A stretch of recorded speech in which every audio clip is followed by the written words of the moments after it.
Classroom में हम कई बार अपनी स्किल्स को उतनी अच्छे से नहीं पहचान पाते हैं जितना अच्छे से हमें आगे ग्रेजुएशन में जाके हम अलग अलग तरह के बच्चों से मिलते हैं। If you are studying in anywhere in the any part of the India, आप एक बड़ी यूनिवर्सिटी में जाओगे जहां आपको कल्चरल डाइवर्सिटी मिलेगी, आपको साउथ का बच्चा मिलेगा, आपको नॉर्थ ईस्ट का बच्चा मिलेगा, आपके थॉट्स उनसे एक्सचेंज होंगे, तब ज्यादा चीजें आपको पता लगेंगी। अभी आप अपने शहर में बैठे हैं, ये वही बच्चे हैं जो बहुत छोटी क्लासेस से आपके साथ रेज हुए हैं, ठीक है, वही टीचर्स हैं, वो आपको जितना गाइड कर सकते हैं, they are putting their level best on you, ठीक है। लेकिन जब आप थोड़ा सा अपने शहर से बाहर निकलते हैं तब इंटरेस्ट भी चेंज होते हैं, क्योंकि आपको कोई रियलाइज कराता है आपकी इंटरनल वैल्यूज से, ठीक है। उसके बाद आपका एप्टीट्यूड, अच्छा जैसे एप्टीट्यूड की बात करें, ये बहुत जरूरी है। मैंने बीटेक ही करनी है, एक साइंस स्टूडेंट, जनरली देखो मुझे 13 साल हो गए इस लाइन में, ऐसे ऐसे पेरेंट्स आते हैं, बच्चे आते हैं, +2 में मार्क्स है 60%, ठीक है, no doubt, as per norm eligibility बन रही है बच्चे की, ठीक है, 60% से उसको किसी मतलब नॉर्मल भी कॉलेज में बीटेक की सीट तो मिल ही जाएगी अगर वो टॉप में नहीं भी जा रहा। लेकिन मैं हमेशा उसके पेरेंट्स से पूछती हूँ, जी हमारे बच्चे ने बीटेक करनी है, क्या आपका बच्चा मैथ्स में अच्छा है? क्या आपका बच्चा फिजिक्स में अच्छा है? नहीं जी, फिजिक्स तो खींच खाच के कर ही लेता है। नहीं जी, मैथमेटिक्स भी खींच खाच के कर लेता है। तो भैया क्यों करवा रहे हो बीटेक? ठीक है, आपने साइंस ली है, आपका मन है बीटेक करने का, एप्टीट्यूड का पॉइंट मैं इसलिए डिस्कस कर रही हूँ। देखो मुझे कोई नहीं आता, कोई बच्चा मेरे पास आ रहा है, मेरे पास सीट खाली है, बच्चा एलिजिबल है, उसको मैं सीट दूंगी। लेकिन मैं पर्सनल लेवल पे पेरेंट्स से एक सवाल पूछती हूँ कि मतलब अगर मेरे भी बच्चे का, तो मेरे बच्चे का एप्टीट्यूड नहीं है तो मैं उसको गलत फील्ड में नहीं डालूंगी। वो 1 साल चला लेगा, 2 साल चला लेगा, वो तीसरे साल में सफर ही करेगा। जैसे ट्यूशंस आपको +2 में मिलती हैं, बीटेक में आपको वैसी ट्यूशंस नहीं मिलेंगी। आप दिन रात ट्यूशंस भी लेते हो, मैं सिर्फ आपकी बात नहीं कर रही हूँ, मैं हर +2 के बच्चे का एग्जांपल लेकर चल रही हूँ, पूरे इंडिया के। मैं पूरे हरियाणा में भी have been to the top schools, हम गुरुकुल जाते हैं, हम बड़े बड़े आर्मी पब्लिक स्कूल्स में जाते हैं, हम सेंटर स्कूल्स में जाते हैं, ठीक है। हम ऐसा कोई हरियाणा का स्कूल नहीं है, शायद ही कुछ स्कूल छूटे होंगे जिनमें हम जाते नहीं है, ठीक है। तो मैं यही कहती हूँ कि अगर आपका एप्टीट्यूड है उस लाइन में, आपने साइंस ले ली, कोई बात नहीं है, लेकिन आप मैथ्स में अच्छे नहीं हो, don't go for the BTech. Parents pressure डाल रहे हैं, नहीं, मना कर दो पेरेंट्स को, क्योंकि जरूरी नहीं। अच्छा कई बार क्या होता है, बच्चे आईआईटी भी क्लियर कर लेते हैं, आपको पता है हर बच्चा आईआईटी कहाँ पूरी करता है? क्या हर एक बच्चा जो एडवांस करके आईआईटी में जाता है वो आईआईटी क्लियर करके निकलता है? नो, आधे से ज्यादा, आधे से थोड़ी कम लगा लो, बच्चे सेकेंड ईयर में ही छोड़ के निकल जाते हैं, वो कॉप अप ही नहीं कर पाते। ये फैक्टर्स होते हैं जो हमें कोई इंस्टीट्यूशन या कोई पर्टिकुलर कोर्स अपने लिए चूज करने से पहले अपने अंदर सोचने होते हैं कि क्या मुझे इतनी डिफिकल्टी आ रही थी फिजिक्स में, मैंने +2 की फिजिक्स बड़ी मुश्किल से क्लियर की है, तो क्या मैं बीटेक की फिजिक्स चला लूंगी? थिंक ऑफ योरसेल्फ, खुद से पूछो ये सवाल। और इसमें कोई शर्म की बात नहीं है कि तूने साइंस किया तो उसके बाद तूने बीटेक क्यों नहीं की। No, go for the BSc, go for the other programmes, बहुत सारी अपॉर्चुनिटीज हैं, ठीक है।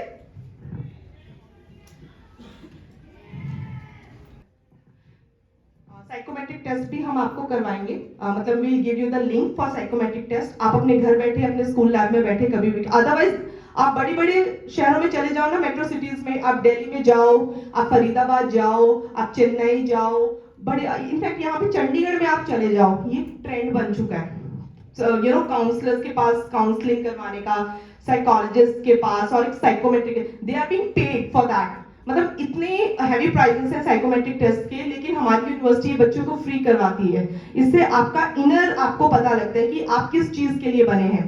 साइकोमेट्रिक टेस्ट एक टेस्ट होता है जिसमें आपसे बड़े सिंपल से क्वेश्चंस पूछे जाते हैं। आर यू एक्सट्रोवर्ट और इंट्रोवर्ट?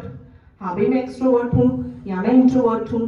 आपको किस तरह की चीजें पसंद है, आपके मेंटल लेवल के क्वेश्चंस। जब आप उन क्वेश्चंस का आंसर बड़े ट्रू वे में दोगे ना, एक तो होता है कि मैंने दिखाने के लिए हूँ भाई मैं तो एक्सट्रोवर्ट हूँ, नहीं, किसको दिखा रहे हो? अपने फ्रेंड को। आप इंट्रोवर्ट हो तो उस पर टिक करो कि आप इंट्रोवर्ट हो। आपने अपने पीसी पे उस टेस्ट को देना है, किसी को दिखाकर नहीं देना। जब आप एक्चुअल आंसर दोगे ना अपनी पर्सनालिटी ट्रेट से रिलेटेड, जो आपके पर्सनालिटी ट्रेट्स हैं, वो सही रिजल्ट लाएगा साइकोमेट्रिक टेस्ट। आप जब साइकोमेट्रिक टेस्ट कंप्लीट करोगे तो उसके बाद आपकी ईमेल आईडी पर उसका पूरा एनालिसिस आएगा विद रिजल्ट। या this is the thing, this is you are, this thing is meant for you, prefers exercise और थेरेपी करते हैं? We are avoiding the medicine, ठीक है। अब बीपीटी में अभी तक नीट कंपलसरी नहीं हुआ है, बहुत जल्द ऐसा हो जाएगा जब नीट भी बीपीटी के लिए भी कंपलसरी हो जाएगा, ठीक है। ऑल्दो आप बीपीटी करने के बाद अपने नाम के आगे डॉक्टर नहीं लगा सकते हैं, you can't prefix a doctor अपने नाम के आगे, लेकिन आप बीपीटी करते हैं प्रॉपर ट्रेनिंग के बाद, आप हॉस्पिटल में आपकी प्रॉपर ट्रेनिंग के बाद आप डॉक्टर को असिस्ट कर रहे हैं, उसके बाद आप एक स्पेशलाइजेशन पकड़कर एमपीटी करते हैं, ठीक है। न्यूरो में कर ली, कार्डियो में कर ली, स्पोर्ट्स में कर ली, उसके बाद आपको एक्सपीरियंस के बाद you are eligible to open your clinic, आप अपने नाम के आगे डॉक्टर लगा सकते हैं, आप इनडायरेक्ट वे में भी you can be a doctor. ये पाथवे मैंने आपके साथ शेयर किया है। If not that, pharmacy is there, B pharma course है।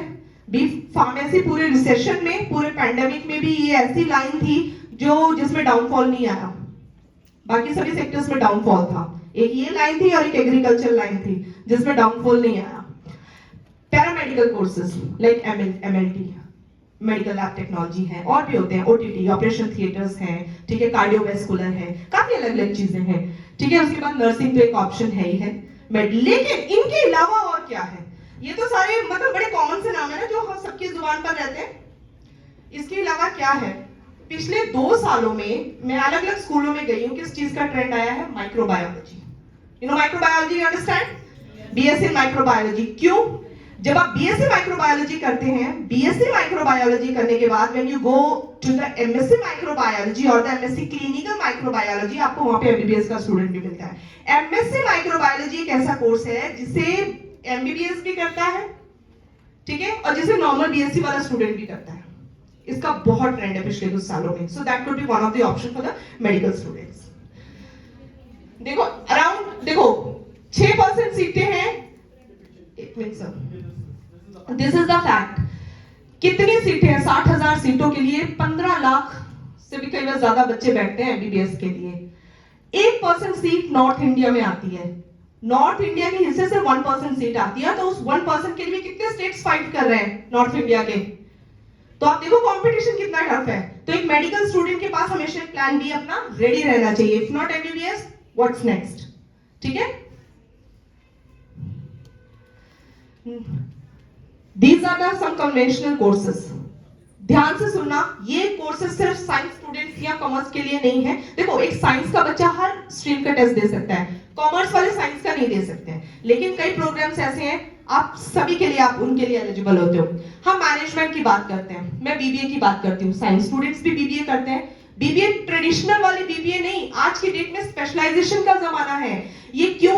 आप अगर साइंस स्टूडेंट से भी मैं क्वेश्चन करूं, ये अगर आपसे कोई पूछे आप इंजीनियरिंग किस में करना चाहते हो, क्या बोलोगे? कंप्यूटर साइंस में पुरानी टर्म हो गई है, I want to be software engineer, replace हो गई ये टर्म। स्पेशलाइजेशंस है, क्या है?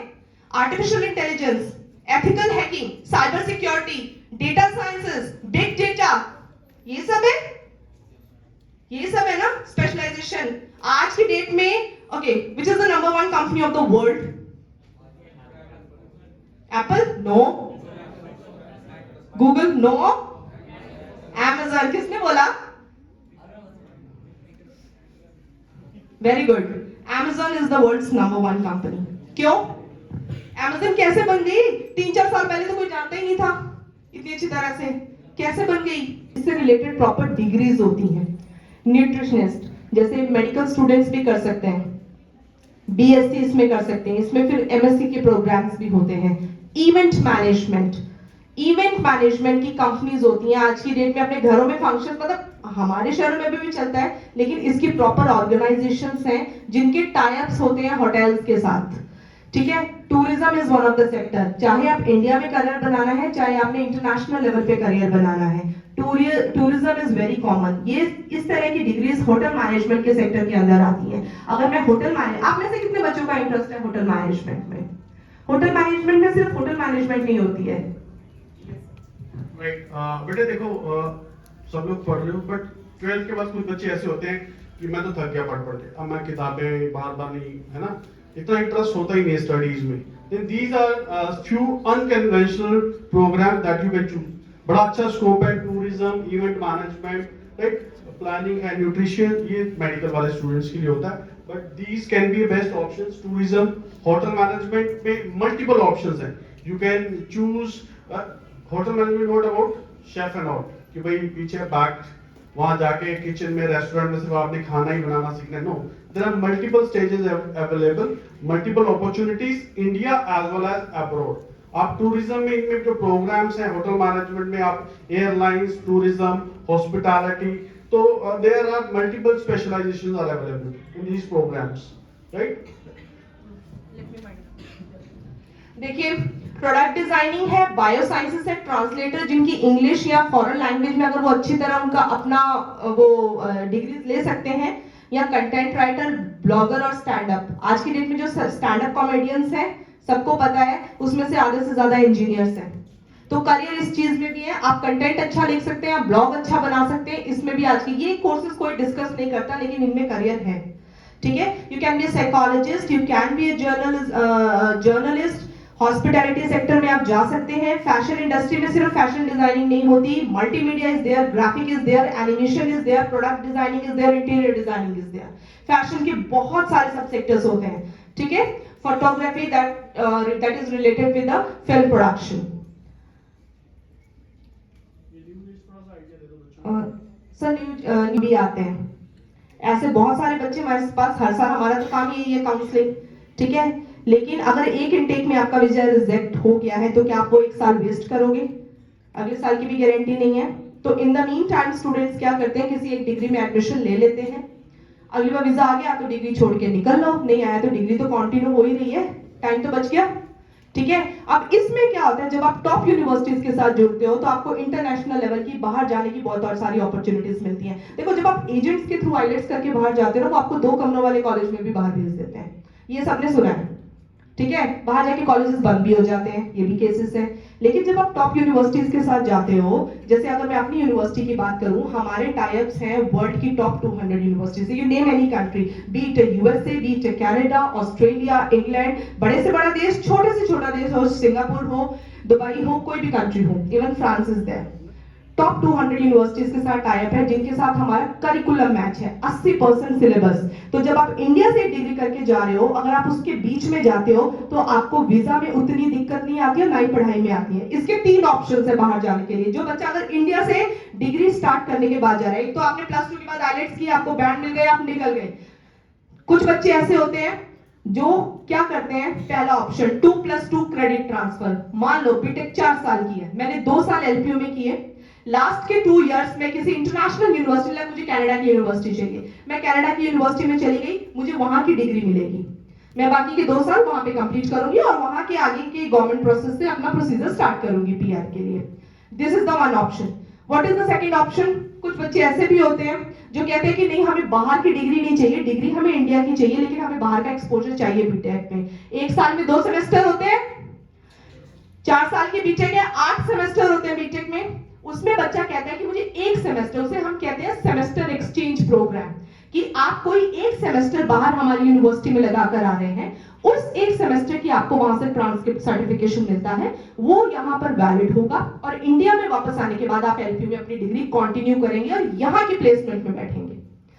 तीसरा ऑप्शन क्या है, मुझे तो सिर्फ एक थोड़ा सा एक्सपोजर लेने जाना है छुट्टियों का, आप समर विंटर स्कूल ऑप्शन में जा सकते हैं. उसमें क्या होता है, आप 2 से 4 हफ्ते का शॉर्ट टर्म वीजा लेकर, जब आपके 1 सेमेस्टर के पेपर होते हैं, अगला सेमेस्टर स्टार्ट होने से पहले you can take a short term visa of 2 to 4 weeks. तो आप हमारी पार्टनर यूनिवर्सिटी में जाके उनको एक्सप्लोर कर सकते हैं, फ्रेंड्स बनाइए, वहां के टीचर्स से मिलिए, वहां का करिकुलम समझिए और वापस आ जाइए. ये तीनों ऑप्शंस टॉप यूनिवर्सिटीज इंडिया में बच्चों को देती है और ऐसे बहुत सारे स्टूडेंट्स होते हैं. हमारी यूनिवर्सिटी की वेबसाइट या इंस्टा पेज पे आप जाएंगे, ऐसे बहुत सारे एग्जांपल्स आपको बच्चों के साथ मिल जाएंगे.